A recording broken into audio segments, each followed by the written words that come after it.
даваш. Плекни долу и снимаш. Дори водата е ледена. По-назад минеш. Не е необходимо толкова близо. Пусни. Пусни ли си маща пай, ще взема какво.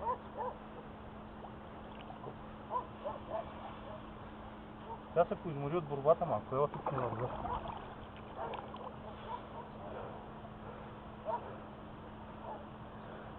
Много е дебела, много време морихме.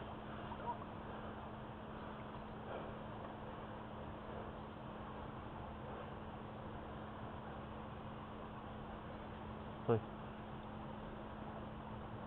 Диша си, бе. Ей, вземе да умре, мамка. Дръж. Няма, делате съзнание. Малко по-тук, където повече тече водата. Чакай, бе, доктор. Тя трябва първо в плиткото да се ориентира, после ще си дръпне.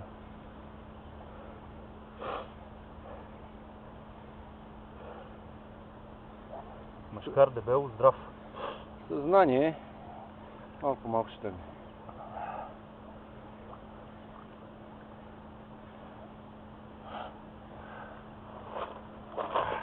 Я махни тази да пава да не те мъчи. Не ми пречи, бе. Снимай рибата, бе, човек. Не се занимай с глупости. Моля ти се. Снимай си рибата. Влизай кислород. Ще тръгне. Просто не трябва да е в голямо течение, за да мога да вземе въздух. Снимай до край, не искам да спираш. Ето тук е горе. Удара дали беше тежък, само да те питам? Това чек да го аз. Мен ми се закачи воблята точно в другите клечки. Викам, те се стане по-гаши, сега ще им правиш забележки, че те баба бех се подготвил за лекцията.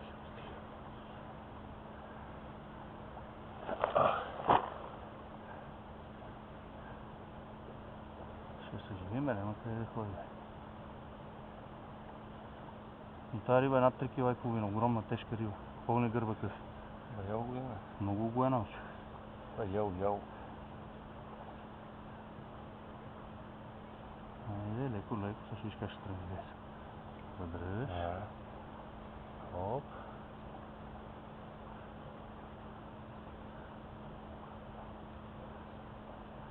Изморихме, не ти от колата, докато вземеш кепа. Много добре се беше хванала иначе. Това е важно, че се вижда качи в хубаво.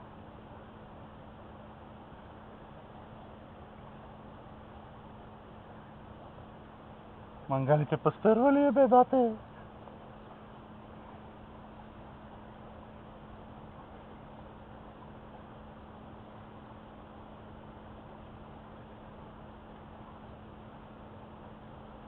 Следим да не обърне водата.